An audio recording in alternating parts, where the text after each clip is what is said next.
Investment risk అనేది market ఒడిదుడుకులకు లోబడి ఉంటుంది. ఇన్వెస్ట్ చేసే ముందు అందుకు సంబంధించిన వివరాలను క్షుణ్ణంగా తెలుసుకున్నాకే పెట్టుబడులు పెట్టండి. ఈ కార్యక్రమం నిపుణులు, అనుభవజ్ఞుల సూచనలు, సలహాల మేరకు మాత్రమే నడుస్తుంది. మీ పెట్టుబడులకు ఏబిఎన్ ఆంధ్రజ్యోతి ఎటువంటి బాధ్యత వహించదు.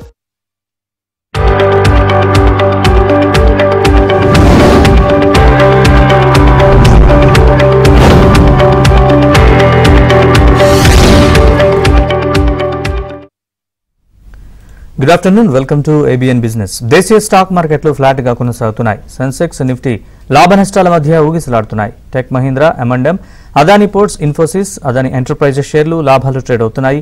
Asian paints, IndusInd bank, Bajaj auto, ONGC, BPCL షేర్లు నష్టాల్లో కొనసాగుతున్నాయి. ఇవాటి మార్కెట్స్ కి సంబంధించి అనాలిసిస్ అందించేందుకు మనతో పాటు స్టూడియోలో ఉన్నారు ప్రముఖ stock market analyst, SEBI registered Sundararaja గారు. వారిని అడిగి మరిన్ని విషయాలు తెలుసుకుందాం. సుందరరాజ గారు నమస్కారం. నమస్కారం అండి. సుందరరాజ గారు, మార్కెట్స్ మార్నింగ్ ఫ్లాట్ గా స్టార్ట్ అయ్యి ఇప్పుడు కొంత వీక్ అయినట్టుగా కనబడుతుంది. కారణాలు ఏమనుకోవచ్చు అంటే? మార్కెట్ చూస్తే కనుక ఓపెనింగ్ లో కొంచెం ఒక స్వల్ప రికవరీ రావడానికి ప్రధానమైన కారణం చూస్తే కనుక నేను అమెరికన్ మార్కెట్స్ రికవరీ అవడం చూసాము. నెగిటివ్ నుంచి కొంచెం పాజిటివ్గా రావడంతో మన మార్కెట్లో కూడా ఒక పాజిటివ్ ఇంపాక్ట్ కనిపించింది. కానీ ఒకసారి మనం రీకలెక్ట్ చేస్తే కనుక నిన్న మార్కెట్లో ఒక భారీ క్రాష్ ఫాల్ చూసాము. ఇంచుమించు 400 పాయింట్ల వరకు, అలాగే సెన్సెక్స్ కూడా 1200 పాయింట్ల వరకు, అలాగే బ్యాంక్ నిఫ్టీలో కూడా ఒక భారీ రియాక్షన్ చూసాము. ఆ రియాక్షన్ తర్వాత మళ్ళీ మార్కెట్లో ఇంకా కొంచెం స్టెబిలైజ్ అయినట్లేదు, స్టెబిలైజ్ కూడా అవ్వాల్సిన అవసరం ఉంది. అంతేకాకుండా మన మార్కెట్స్ కొంచెం ఈ మధ్యకాలంలో ఫాల్ రావడానికి ప్రధానమైన కారణం చూస్తే కనుక చైనీస్ మార్కెట్లో మొన్న ఒక స్ట్రాంగ్ రికవరీ కనిపించింది. ఈ మధ్య ఒక మంచి ర్యాలీ కనిపించింది.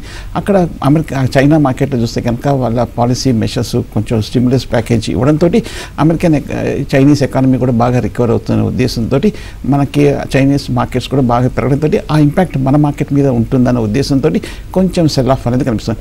అలాగే మనకి కీలకమైన సెబీ మీటింగ్ కూడా ఉంది F&O మీద, అంటే ఫ్యూచర్స్ అండ్ ఆప్షన్స్ స్పెక్యులేటివ్ మీద కొంచెం కంట్రోల్స్ తీసుకునే అవకాశాలు ఉన్నట్టుగా కొన్ని వార్తలు రావడం చూసాము. అందువల్ల మార్కెట్లో కూడా ఒక కరెక్షన్ అనేది కనిపించింది. సో ఓవరాల్గా మ్యానుఫ్యాక్చరింగ్ యాక్టివిటీ కూడా చూస్తే కనుక మనకి వాళ్ళు వచ్చిన డేటా కూడా కొంచెం డిసప్పాయింటింగ్గా రావడంతో మన మార్కెట్లో కూడా కొంచెం వీక్నెస్ కనిపిస్తుంది. రైట్ సార్, మీతో మాట్లాడడానికి ఫస్ట్ కాలర్ కిషన్ కరీంనగర్ నుంచి కాల్ చేశారు. కిషన్ గారు నమస్కారం. ఏ స్టాక్స్ గురించి తెలుసుకోవాలనుకుంటున్నారు అడగండి. నమస్కారం అండి రాజా గారు. నమస్కారం అండి. మా దగ్గర పూనా వల్ల ఒక 100 ఉన్నాయి సార్. ఇంకోటి M&M ఫైనాన్స్ అవి ఒక 100 ఉన్నాయి. 2 లాభాల్లో ఉన్నాను. ఉండమంటారా? ప్రాఫిట్ బుక్ చేసుకోమంటారా? ఉంటే ఇంకా లాభాలు వస్తాయా? ఒకటి పూనావాలా ఫైనాన్స్ చూస్తే కనుక చాలా స్ట్రాంగ్ కంపెనీ, చాలా పెద్ద కంపెనీ, 1000 కోట్లు ఈ ఏడాది లాభాలు ప్రకటించిన కంపెనీ పూనావాలా ఫైనాన్స్. నార్త్ ఇండియాలో కూడా చూస్తే కనుక ఒక major leading stock company Poonawalla. ఈ స్టాక్ చూస్తే కనుక ఈ మధ్యకాలంలో 500 రూపాయల నుంచి 350 రూపాయల వరకు పడిన తర్వాత కొంచెం ఒక స్వల్ప రికవరీ అనేది కనిపించింది పూనావాలా. సో పూనావాలా చూస్తే కనుక మనకి ఈ మధ్యకాలంలో చూస్తే కనుక కరెక్షన్ రావడానికి ప్రధానమైన కారణం చూస్తే కనుక మొన్న మనకి ఈ క్వార్టర్లీ రిజల్ట్ రావడం చూసాము. క్వార్టర్లీ రిజల్ట్ వచ్చిన తర్వాత ఈ స్టాక్లో కొంచెం కరెక్షన్ అనేది కనిపించింది. కానీ ఇప్పుడు చూస్తే కనుక ఈ లెవెల్లో పూనావాలా ఫైనాన్స్ చూస్తే కనుక హై నుంచి బాగా కరెక్ట్ అవటము, అలాగే స్టాక్ కూడా చూస్తే కనుక అంటే టెక్నికల్గా సపోర్ట్ దగ్గరికి రావటము, అలాగే వాల్యుయేషన్స్ కూడా చూస్తే కనుక హార్డ్లీ ఒక 17 లెవెల్స్లోనే ట్రేడ్ అవుతుంది కాబట్టి కొంచెం తక్కువ లెవెల్స్లో ఉంది కాబట్టి స్టాక్ కొంచెం అట్రాక్టివ్గా ఉందనుకోవచ్చు. నా ఉద్దేశం అయితే మీరు long term point of view అయితే హోల్డ్ చేయొచ్చు. అలాగే మహీంద్రా ఫైనాన్షియల్ సర్వీసెస్ చూస్తే కనుక ఈ స్టాక్ 330 రూపాయల్లోది. ఈ లాస్ట్ ఒక 1 మంత్గా చూస్తే కనుక ఈ స్టాక్లో స్ట్రాంగ్ పెర్ఫార్మెన్స్ చూసాము. 250 రూపాయల నుంచి 340 రూపాయల వరకు ఈ స్టాక్లో అప్ ట్రెండ్ అనేది కనిపించింది. సో M&M చూస్తే కనుక ఈ మధ్య పెర్ఫార్మెన్స్ కూడా మనకి ఏడాది రిజల్ట్స్ కూడా చూస్తే కనుక మనకి ప్రాఫిట్స్ 2000 కోట్ల వరకు వచ్చే అవకాశాలు ఉన్నట్టుగా వార్తలు రావడం అనేది చూసాం. అఫ్ కోర్స్ ఈ ఫైనాన్స్ సెగ్మెంట్లో చూస్తే కనుక Mahindra financial services one of the top stock అనే సంగతి కూడా మనకు తెలిసింది. సో ఈ మధ్య చూస్తే కనుక వీళ్ళు 12.5 బిలియన్ రూపీస్ వరకు వీళ్ళు డిబెంచర్స్ ద్వారా యాక్సెప్ట్ చేసినట్టుగా మనకి పాజిటివ్ న్యూస్ కూడా వచ్చింది. సో 2 కూడా పెద్ద కంపెనీసే హోల్డ్ చేయొచ్చు. Right, next caller Srikanth Ponnur నుంచి కాల్ చేశారు. శ్రీకాంత్ గారు నమస్కారం. ఏ స్టాక్స్ గురించి తెలుసుకోవాలనుకుంటున్నారు అడగండి. హలో శ్రీకాంత్ గారు చెప్పండి. శ్రీకాంత్ గారు మీ డౌట్ ఏంటో చెప్పండి సార్. కెమికల్ ఈ 2 లాంగ్ టర్మ్ తీసుకోవచ్చా? అదేవిధంగా సార్ ఫార్మాలో ఒక స్టాక్ చెప్పాల్సిందిగా పోతున్న సార్ లాంగ్ టర్మ్కి.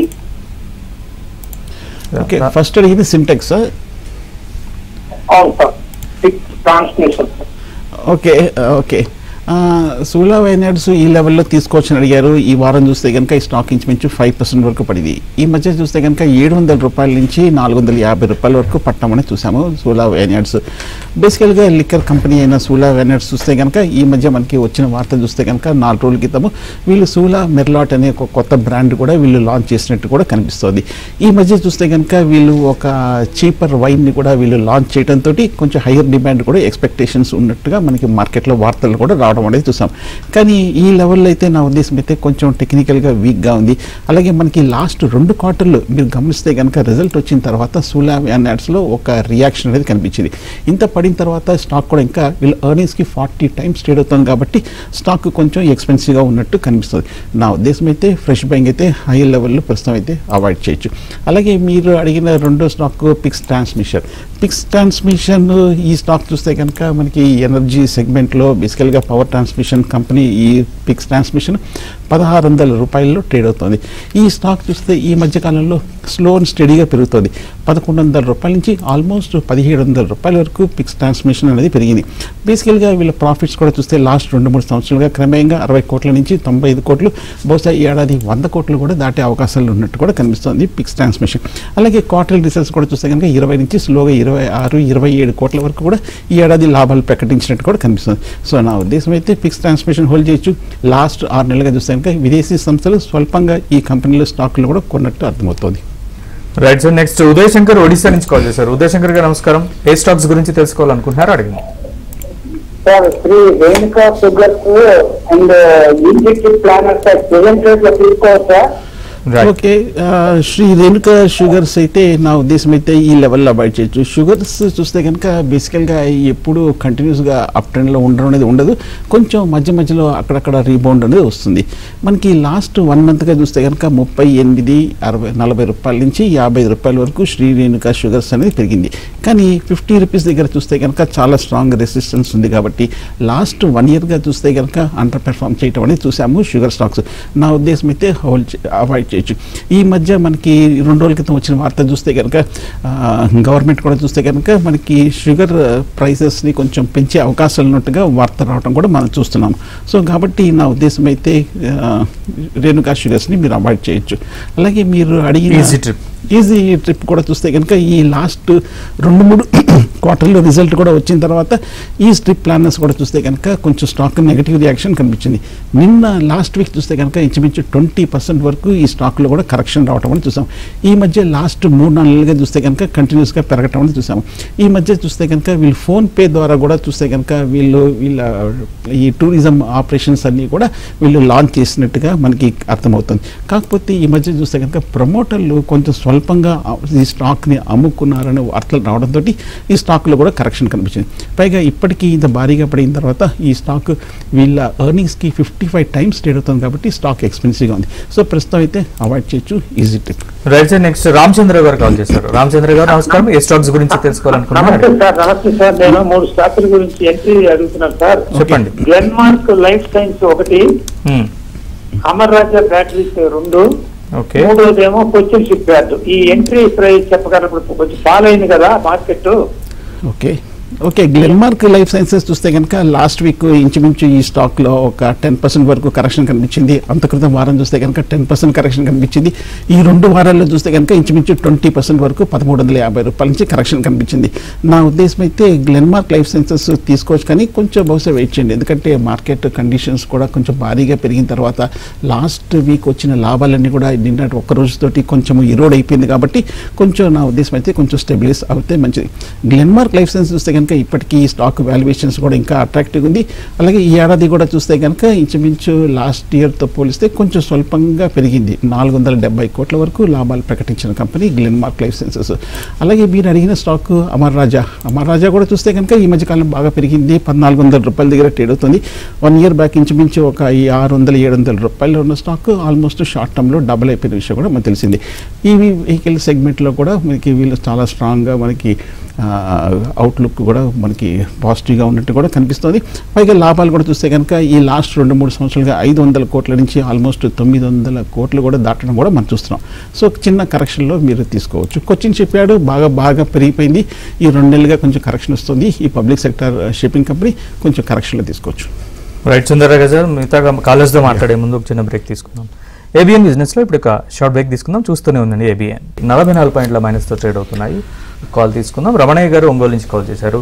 రమణయ్య గారు నమస్కారం. ఏ స్టాక్స్ గురించి తెలుసుకోవాలనుకుంటున్నారు? సుందరరాజా గారు ఉన్నారు ఇవాళ మనతో పాటు, అడగండి. టాటా కెమికల్స్ నా దగ్గర 1 షేర్లు ఉన్నాయి సార్, 1100లో. ఓకే, అవి ఏ రేటు వరకు ఉంచుకోవచ్చు అనేది అడుగుదాం. ఓకే, టాటా కెమికల్స్ ఈ లాస్ట్ 1 వీక్గా చూస్తే కనుక ఒక స్ట్రాంగ్ రీబౌండ్ కనిపించింది. లాస్ట్ వీక్ చూస్తే కనుక ఒక 4% పెరిగింది. ఈ వారం చూస్తే కనుక 6% పెరిగింది. చాలా కాలం ఒక డౌన్ ట్రెండ్ తర్వాత ఈ టాటా కెమికల్స్ ఈ 1 వీక్లో ఒక 10% వరకు రికవరీ కనిపించింది. సో టెక్నికల్గా చూస్తే కనుక టాటా కెమికల్స్ ఈ లెవెల్లో కొంచెం స్ట్రాంగ్ సపోర్ట్ అనే విషయం మనకు తెలిసింది. అలాగే కెమికల్ స్పేస్ చూస్తే కనుక స్టాక్స్ చాలా కాలం కొంచెం అండర్ పెర్ఫార్మ్ చేసిన తర్వాత టాటా కెమికల్స్ 1939లో స్టార్ట్ అయిన కంపెనీలో ఇప్పుడే కొంచెం ఒక రీబౌండ్ కూడా కనిపిస్తుంది. మీరు కూడా కొంచెం లోయర్ రేట్లోనే తీసుకోవడం చూసాం. కానీ లాస్ట్ 1 ఇయర్గా చూస్తే కనుక వీళ్ళ మార్జిన్స్ భారీగా పడిపోయింది. 14% నుంచి ఆల్మోస్ట్ బిలో 2% వరకు పడిపోవటం అనేది మనం చూస్తున్నాము. సో లాభాలు కూడా చూస్తే కనుక భారీగా పడిపోయింది. మనకి లాస్ట్ ఇయర్తో ఒక 2300 కోట్ల నుంచి 2068 కోట్ల వరకు ఈ లాభాలు తగ్గడం చూసాం. కానీ ఈ లెవెల్లో చూస్తే కనుక బహుశా కొంచెం ఈ కెమికల్ సెగ్మెంట్ స్టాక్స్కి వర్స్ట్ అయిపోయింది అనుకోవచ్చు. పైగా మనకి చైనా మార్కెట్స్ కూడా మనకి సడన్గా రీబౌండ్ అవ్వడం మనం చూసాము ఈ 2-3 రోజులు కొన్నాళ్ళ క్రితము. సో అక్కడ కొంచెం స్టిమ్యులస్ ప్యాకేజ్ కూడా ఇవ్వడంతో ఎకానమీ రీబౌండ్ అయితే ఆటోమేటిక్గా మన ఇండియన్ కెమికల్ స్టాక్స్ కూడా కొంచెం బాగా రీబౌండ్ అనేది వస్తుంది. సో కాబట్టి మీరు హోల్డ్ చేయొచ్చు Tata chemicals. Right sir, next caller Srinivasarao గారు విజయవాడ నుంచి. శ్రీనివాసరావు గారు నమస్కారం. ఏ స్టాక్స్ గురించి తెలుసుకోవాలనుకుంటున్నారు? అడగండి. నమస్తే, చెప్పండి. మీ టీవీ వాల్యూమ్ మ్యూట్ లో పెట్టి డైరెక్ట్ ఫోన్ లో మాట్లాడండి. టైప్స్ జేకే టైప్స్ కానీ అపోలో టైప్స్ కానీ రెంట్లో ఏది తీసుకోవచ్చు అంటారు? రైట్, సుందరరాజు గారు. ఓకే, రెండు కూడా పెద్ద కంపెనీసే. జేకే టైర్స్ చూస్తే కనుక లాస్ట్ ఒక 2-3 నెలలుగా ఇదే రేంజ్లో 400 రూపాయల దగ్గర ట్రేడ్ అవడం అనేది మనం చూస్తున్నాము. అలాగే అపోలో టైర్స్ కూడా చూస్తే కనుక లాస్ట్ ఒక కపుల్ ఆఫ్ మంత్స్గా ఈ స్టాక్ కూడా కొంచెం ఒక స్వల్ప రికవరీలో ఉండడం చూస్తున్నాము. సో 2 స్టాక్స్ కూడా పెద్ద కంపెనీసే కాబట్టి నా ఉద్దేశం అయితే ఉన్నాయంటే కనుక మీరు హోల్డ్ చేయొచ్చు. కాకపోతే మనకి ఈ మధ్యకాలంలో చూస్తే కనుక మనకి ఆటోమొబైల్ స్టాక్స్లో కొంచెం ఒక చిన్న కరెక్షన్ అనేది కనిపిస్తుంది. అందులో జేకే టైర్స్ చూస్తే కనుక వాల్యుయేషన్స్ పాయింట్ ఆఫ్ వ్యూలో చాలా చీపర్ లెవెల్స్ ఉంది.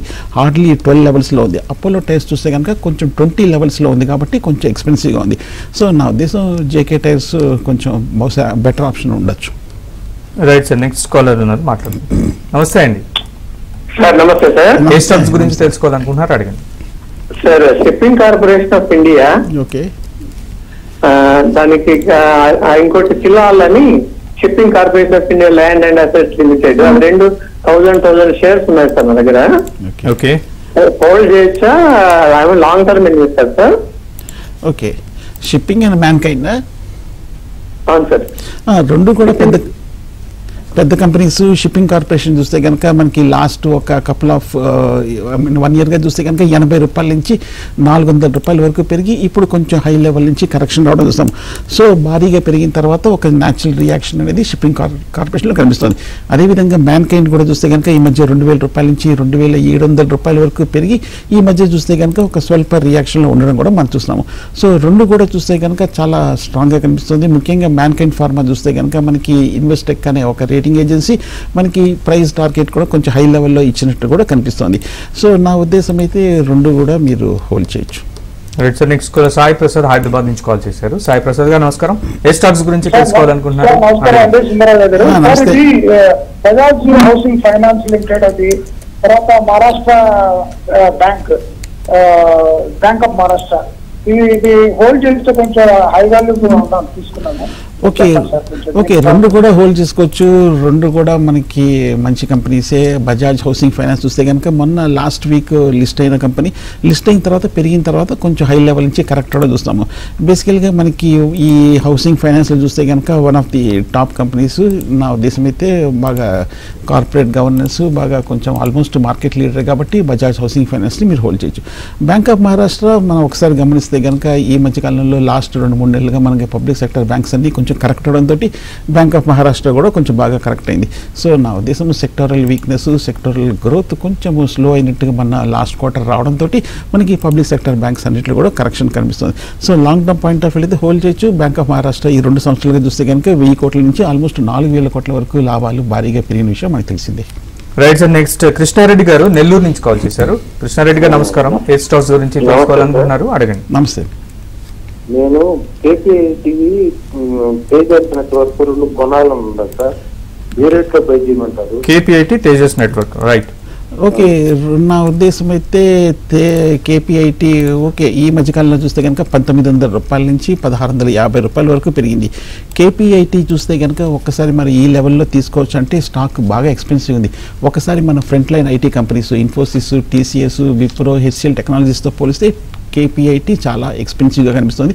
మనకి ఇంకా త్వరలో మనకి ఇంకొక వారం 10 రోజుల్లో మనకి ఐటీ దిగ్గజాల దగ్గర నుంచి కూడా రిజల్ట్ వస్తుంది కాబట్టి దానివల్ల మనకి సెక్టరల్ ట్రెండ్ వస్తే కనుక మనకి అర్థమవుతుంది. అఫ్కోర్స్ కేపీఐటీ ఆల్మోస్ట్ 600 కోట్లు ఈ ఏడాది లాభాలు ప్రకటించిన విషయం మనకు తెలిసింది. అలాగే రెండోది తేజస్ నెట్వర్క్ కూడా మనకు తెలిసిందే. నెట్వర్కింగ్, టెలికమ్యూనికేషన్, ఎలక్ట్రానిక్ సెగ్మెంట్లో ఉన్న కంపెనీ 1200 రూపాయల్లో ట్రేడ్ అవుతుంది. ఈ లాస్ట్ 1 ఇయర్గా చూస్తే కనుక బాగానే కొంచెం పెర్ఫార్మెన్స్ కూడా చూస్తున్నాం. మేబీ ఒక చిన్న కరెక్షన్లో తీసుకోవచ్చు తేజస్. ఈ లాస్ట్ 2 ఇయర్స్గా చూస్తే కనుక లాస్ట్ నుంచి బయటపడి ఇంచుమించు 150 కోట్ల వరకు ఏడాది లాభాలు ప్రకటించే అవకాశాలు ఉన్నట్టుగా కనిపిస్తుంది తేజస్ నెట్వర్క్. కాకపోతే స్టాక్ కూడా బాగా ఎక్స్పెన్సివ్ ఉంది కాబట్టి రెండు ఒక కరెక్షన్లో అటెంప్ట్ చేయొచ్చు. రైట్ సార్, నెక్స్ట్ హైదరాబాద్ నుంచి వేణుగోపాల్ గారు. వేణుగోపాల్ గారు నమస్కారం. ఏ స్టాక్స్ గురించి తెలుసుకోవాలనుకుంటారు అడగండి. Sir, shipping corporation of India land and assets limited అని అదేను, తర్వాత యూనిటెక్ అని షేర్స్ ఉన్నాయి సార్ నా దగ్గర. 71 రూపీస్ లో ట్రేడ్ అవుతుంది అదే అండి? అవును సార్, అవును సార్, అదే సార్, అదే సార్. రెండు స్టాక్ ఏమన్నారు? Unitech sir. Shipping corporation of India assets అని 71 రూపీస్ లో ట్రేడ్ అవుతుంది అదొకటి. ఓకే, యూనిటెక్ చూస్తే కనుక ఈ లెవెల్లో నా ఉద్దేశం అయితే అవాయిడ్ చేయొచ్చు. ఎందుకంటే ఈ మధ్య చూస్తే కనుక బాగా డిసప్పాయింట్ అయింది. ఈ స్టాక్ చూస్తే కనుక ఇంచుమించు 11 రూపాయల దగ్గరే ట్రేడ్ అవుతుంది. సైడ్ వేస్ ట్రెండ్లో ఉంది, పెద్ద మూవ్మెంట్ కూడా కనిపించట్లేదు. సో ఆ మధ్య మనం చూసాము డెట్ ఇష్యూస్ అవన్నీ కూడా మనకి యూనిటెక్లో ఉండడం చూస్తున్నాం కాబట్టి నా ఉద్దేశం అయితే మీరు అవాయిడ్ చేయొచ్చు. అలాగే shipping corporation of India land and assets గురించి అడిగారు. 71 రూపాయల్లో ట్రేడ్ అవుతుంది. ఈ స్టాక్ కూడా చూస్తే కనుక ఈ మధ్య కాలంలో ఇంచుమించు 100 రూపాయల నుంచి 70 రూపాయల వరకు పడిపోవటం అనేది చూసాము ఈ స్టాక్. బేసికల్గా నా ఉద్దేశం అయితే మటుకు లాస్ట్ ఒక 1 ఇయర్గా చూస్తే కనుక లాభాలు పర్వాలేదు. 47 కోట్ల వరకు పెరిగింది 37 కోట్ల నుంచి. అలాగే కాకపోతే ఈక్విటీ చాలా భారీ ఈక్విటీ కంపెనీ, 466 కోట్ల ఈక్విటీ ఉన్న కంపెనీ కాబట్టి నా ఉద్దేశం అయితే కొంచెం హై ఈక్విటీని జనరల్గా అవాయిడ్ చేయొచ్చు. కాకపోతే జీరో డెట్, ఏమాత్రం రుణభారం లేని company shipping corporation and land and assets. So కాబట్టి నా ఉద్దేశం అయితే ఈ స్టాక్ కూడా ప్రస్తుతం అయితే అవాయిడ్ చేయొచ్చు. సుందరరాజ్ గారు, ఈరోజు మిగతా ఇండిసెస్ అన్ని కూడా రెడ్లో ట్రేడ్ అవుతుంటే నిఫ్టీ మిడ్ క్యాప్ మాత్రం 170+ ట్రేడ్ అవుతుంది. ఏంటి రీజన్? అంటే మనం ఒకసారి గమనిస్తే లాస్ట్ వీక్ 4-5 రోజులు మనకి మిడ్ క్యాప్, స్మాల్ క్యాప్లో కూడా బాగా కరెక్షన్ కనిపించింది. అలాగే నిన్న కూడా మనకి భారీగా మార్కెట్లో కరెక్షన్ కనిపించినప్పుడు చాలామంది ఇన్వెస్టర్ ఏమవుతుందంటే మనకి మార్కెట్ బాగా పెరిగినప్పుడు ఒకసారి రియాక్షన్ వచ్చినప్పుడు మనకు ఒక మంచి బయింగ్ ఆపర్చునిటీ అనేది జనరల్గా అనుకుంటారు. సో కాబట్టి కొంచెము ఈ మధ్య మన కాల్స్ అన్ని కూడా బట్టి చూస్తుంటే కొంచెం బహుశా కరెక్షన్ అయిపోయింది, మళ్ళీ కొంచెం జనరల్గా అప్ ట్రెండ్ అవుతుందనే ఉద్దేశంతో కొంచెం కొనుగోలు చేసినట్టు కనిపిస్తుంది. So okay, but market overall పాజిటివ్గానే ఉంది కాబట్టి ఒకవేళ కనుక మనకి ఈ మిడ్ క్యాప్, స్మాల్ క్యాప్ ఈ 2-3 రోజుల్లో కనుక కొంచెం సస్టైన్ అవ్వకుండా మళ్ళీ కొంచెం తగ్గిందంటే ఒకవేళ second round of down trend begin అయితే అప్పుడు కొంచెం వీక్నెస్ అనేది కనిపిస్తుంది. కాబట్టి ఒకవేళ మళ్ళీ కొంచెం ఈ వీక్నెస్ పెర్సిస్ట్ అవుతుంటే అప్పుడు కొంచెం ఇన్వెస్టర్లు షార్ట్ టర్మ్లో కొంచెం ఎగ్జిట్ లాంటిది ప్లాన్ చేయొచ్చు. Right, thank you very much Sundararaj. Thank you, నమస్తే.